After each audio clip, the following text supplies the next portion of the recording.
সাংবাদিকৰ সন্মুখত অখিল গগৈক সমালোচনা কৰিছে গৌৰৱ গগৈয়ে। এমটাৰ বিগ ব্ৰেকিং নিউজ।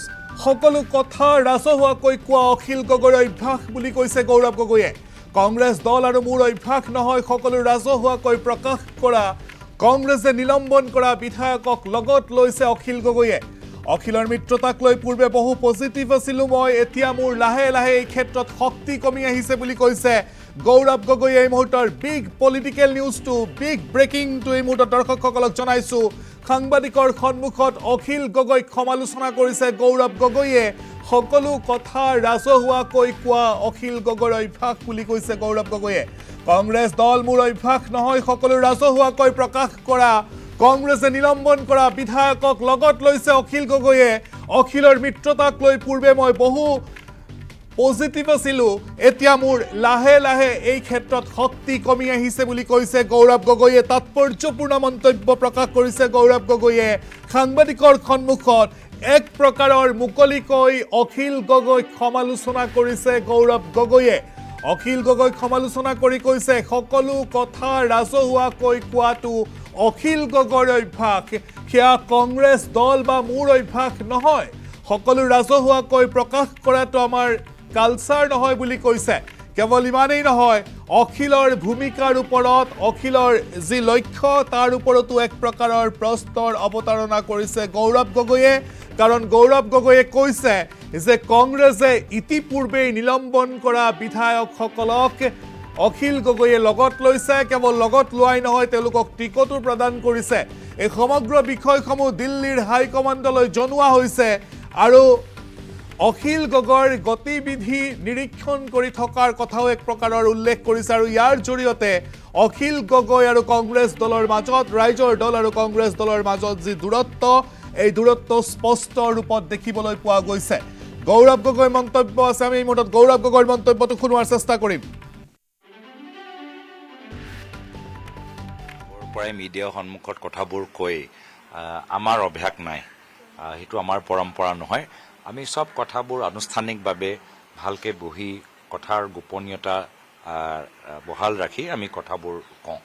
চ' সেইটো আমাৰ দলৰ আলোচনা সম্পৰ্কত আমি কেনেদৰে আগবাঢ়ি যাওঁ, সেইটো আমাৰ দলৰ পৰম্পৰা। এতিয়াও চাওক, মই কোনকেইটা দলৰ লগত আমাৰ সম্পন্ন হ'ল সেইকেইটাই মই কোৱা নাই, বা কোনকেইটা দলৰ লগত কোনকেইটা আসনৰ ওপৰত কথাবোৰ সম্পন্ন হ'ল সেইকেইটাও মই কোৱা নাই।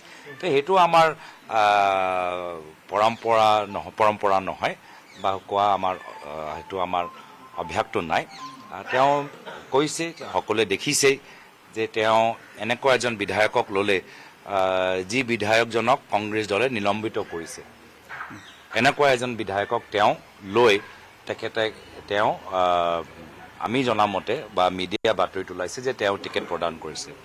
আৰু আনজন বিধায়ক, যি বিধায়কৰ লৈ আমাৰ দলৰ ভিতৰত বহুত চৰ্চা চলি আছিল, বহুত অভিযোগ আছিল, সেইজনকো তেওঁ ইতিমধ্যে নিজৰ দলৰ ভিতৰত লৈ আকৌ তেখেতকো প্ৰাৰ্থী হিচাপে আগবঢ়াবলৈ বিচাৰিছে। তো নিশ্চয় এনেকুৱা এটা পৰিৱেশ বহুত দিনৰ পৰা আমি চাই আছোঁ।